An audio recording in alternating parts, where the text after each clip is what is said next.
Welcome back to Pastoral Parsha. I'm Dr. Michelle Friedman. And I'm Rachel Yehuda. And today we're going to talk about Parshat Lecha. And we're going to verge a little bit into the next Parsha as well, but the theme that we're going to talk about today starts 10 verses into the Parsha. And what we're looking at is the two stories when Abraham, the father of our people, does an action that seems so contradictory, so painful, so perplexing 2 times. And that action is taking his wife Sarah, our matriarch, into dangerous territory, and in order to save himself, saying that she is his sister and not his wife, and exposing her to the molestation of the king of that region.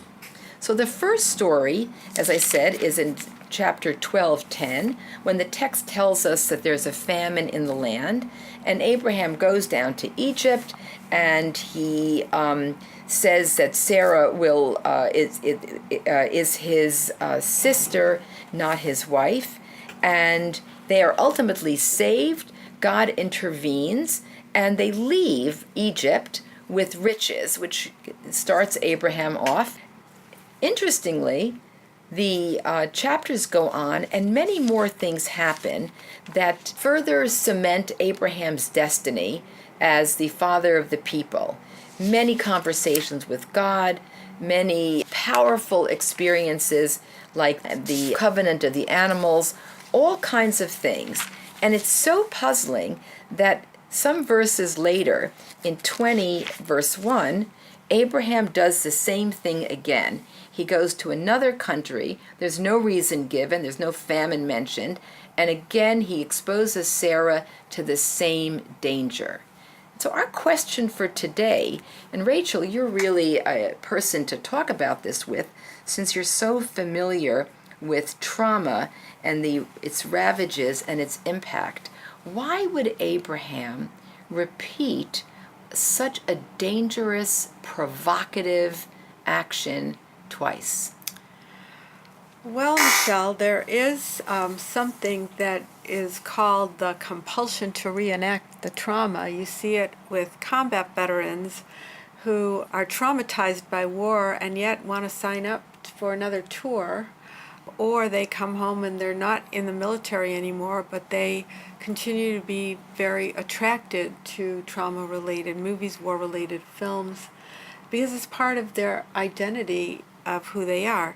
And the real key to understanding this in combat veterans is that they're not just trying to repeat a trauma. There's something about the experience of combat, for example, that is also the best of times. I've often said being deployed is the best of times and the worst of times. That is such a transformative experience that although there is a big part of the experience that may have been traumatic, the overall experience may have been positive in a transformative way. In this story with Abraham and Sarah, the first time it didn't really end that badly. I mean, it was a close call. Abraham thought he had a good idea. It says in the text that if you say you're my sister, they won't kill me. You're a beautiful woman. They're going to see you. They're going to want you. And the way for them to have you is if you're a widow. And I don't want you to be a widow. So let's just say you're my sister. Now, I don't know what he thought would happen next. We want to marry your sister. I don't know. But the inevitable happened, and she was taken. We do know from the text that although there was an attempt to be married, the king was stricken, and it didn't take. And the story seemed to have ended pretty well, except for the part that must have been horrible for Sarah during the time. You know, another way of looking at this also is you're talking about it in terms of combat and that enormous trauma. Something I want to add to that is, because I don't see veterans in my practice, but I do see people who repeat what seems to be really damaging, dangerous behaviors at times when they're highly stressed and super anxious.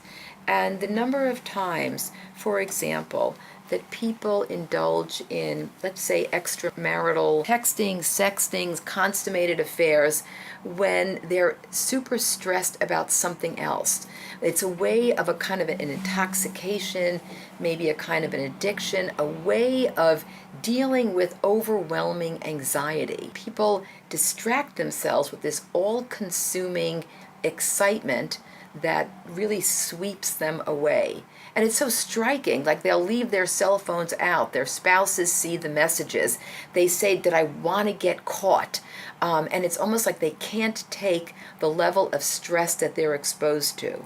Well, I'm sure that one of the ways you deal with this in therapy is to try to wonder what they're avoiding by engaging in these behaviors. Right. What is so horrible in your life to confront that you're distracting yourself with something that might have an even worse consequence, but something that you're trying to engage in? I mean, here Abraham left a famine. Here Abraham is being told that what his destiny is all about. And it's an overwhelming destiny.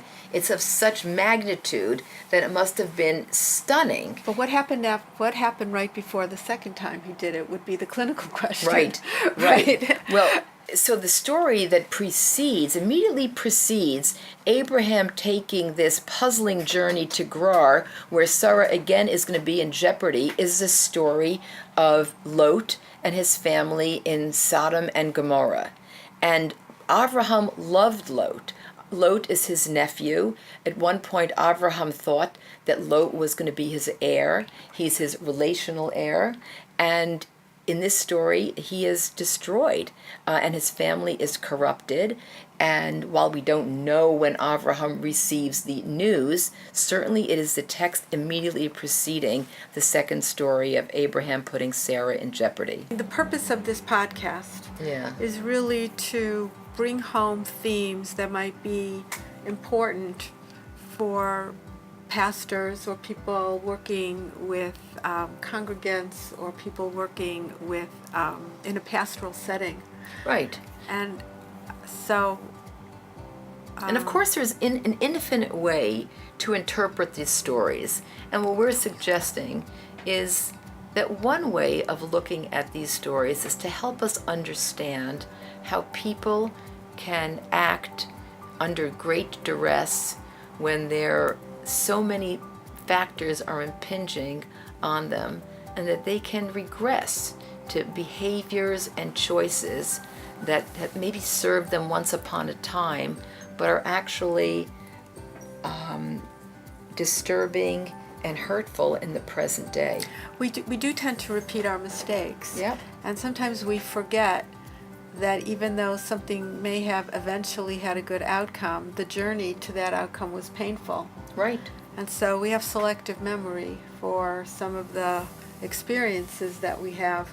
But it really shouldn't ever surprise anyone who works in a pastoral setting that somebody is repeating a behavior that had a bad outcome. Right, and one of the great beauties that in these texts is that they allow us to look at these foundational matriarchs and patriarchs with the complexity of all of humanity.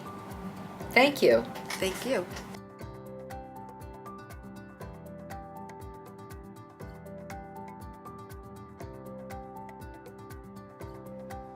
Thank you for listening to the Pastoral Parsha with Dr. Michelle Friedman and Dr. Rachel Yehuda.